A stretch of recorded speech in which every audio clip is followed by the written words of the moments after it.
The music was beautiful. Too beautiful. Too loud. It poured through the grand ballroom like a wave. Violins soaring, drums pulsing beneath crystal chandeliers, the sound bouncing off marble walls and glass tables polished to perfection. Laughter mixed with the melody. Wealth filled the air.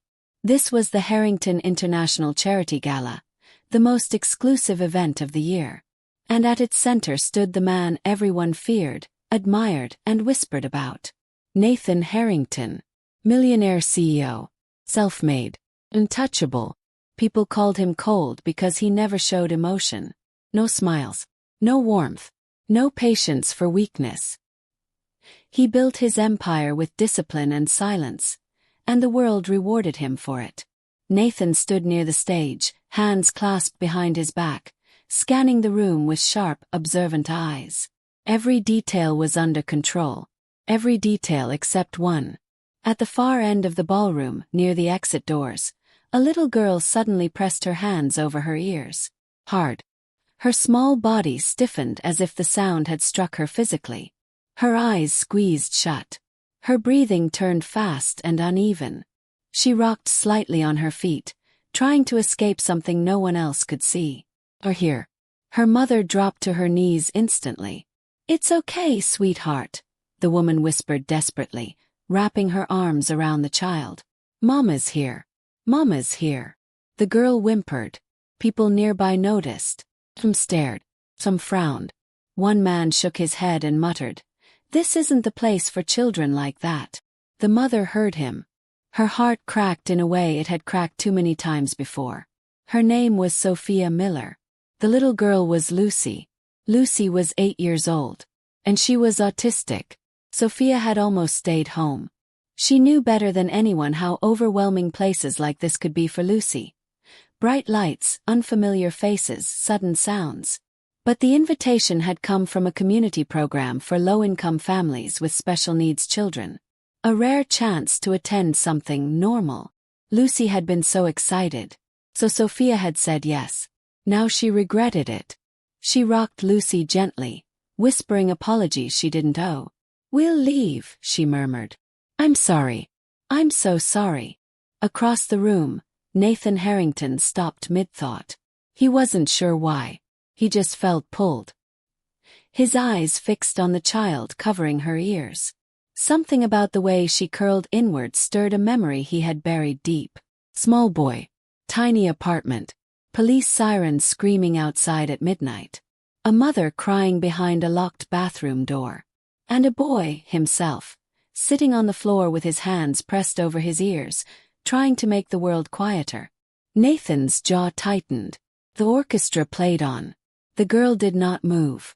Nathan didn't think. He acted. He turned and walked toward the stage. People noticed immediately. Conversations died mid-sentence. Executives leaned closer, whispering, "What's he doing?" The conductor saw Nathan approaching and hesitated. Nathan leaned in, his voice low but firm. "Lower the music." The conductor blinked. "Sir." "Now." The volume dropped. Gasps rippled through the room. Nathan didn't stop there. "Lower it more." The music softened. Then faded completely. Silence filled the ballroom like a held breath. Lucy's rocking slowed. Her hands loosened. Her breathing eased. She peeked out from behind her fingers, confused. Sophia looked up, stunned. Nathan Harrington walked past stunned guests and stopped in front of them. "I'm sorry," he said quietly. Sophia froze. "My daughter is autistic," she said softly, her voice shaking. Loud sounds hurt her. Nathan nodded. "What's her name?" "Lucy." Nathan slowly knelt, careful not to startle her. "Hi, Lucy," he said gently. "I'm Nathan." Lucy studied him cautiously, then whispered, "It's quiet now." Something in Nathan's chest broke open. "Yes," he said softly. "It is." For the first time that night, people saw something they never had before. The cold CEO's eyes softened. Sophia's hands wouldn't stop trembling. People like Nathan Harrington didn't kneel for people like her.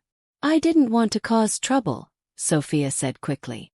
"We can leave if—" "No," Nathan said firmly. You're staying. He turned to the staff. Clear the lounge room near the east wing. Dim the lights. No music. Bring cushions. Now. Within minutes, a sensory-friendly room was prepared. Nathan personally walked Sophia and Lucy there. Sophia fought back tears. Usually, she said quietly, we're asked to leave. Or told she needs to behave. Nathan stopped walking. That shouldn't happen, he said. Ever. Inside the quiet room, Lucy relaxed almost immediately. She sat on the floor, lining up small decorative stones she'd found in her pocket, humming softly. Sophia collapsed into a chair, exhausted. Nathan sat across from her. Tell me about her, he said. Sophia hesitated. Then everything poured out. Lucy's diagnosis at 3. The therapy bills. Sophia's husband leaving because it was too much. The nights Sophia cried alone, wondering if she was failing her child. I work cleaning offices, Sophia said. Sometimes 3 shifts a day. Therapy helps Lucy so much. But I can't always afford it. Nathan listened in silence. I was sensitive too, he said finally. As a child. Sophia looked up. I hated loud sounds. Yes. People said I was weak. His voice was steady, but his eyes weren't. So I learned to shut everything out. Including people. Lucy looked up suddenly and studied Nathan. You're quiet, she said. Nathan smiled fully this time. Yes, he said. I learned how. That night, Nathan did something no one expected. He stepped back onto the stage. I want your attention, he said. The room fell silent.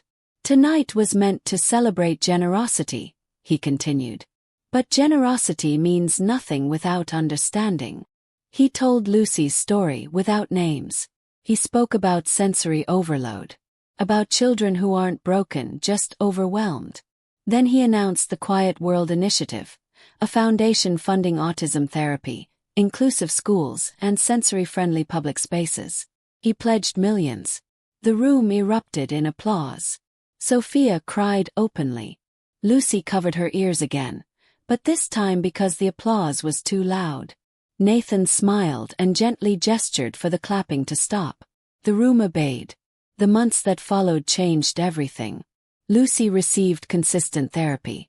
Sophia was offered a stable job at one of Nathan's companies, with flexible hours and full benefits. Lucy flourished. She spoke more, smiled more, learned coping tools. She began drawing, detailed pictures of quiet rooms and gentle lights. Nathan visited often. Sometimes he spoke. Sometimes he just sat. One afternoon Lucy handed him a drawing. A little girl covering her ears. A tall man lowering a speaker.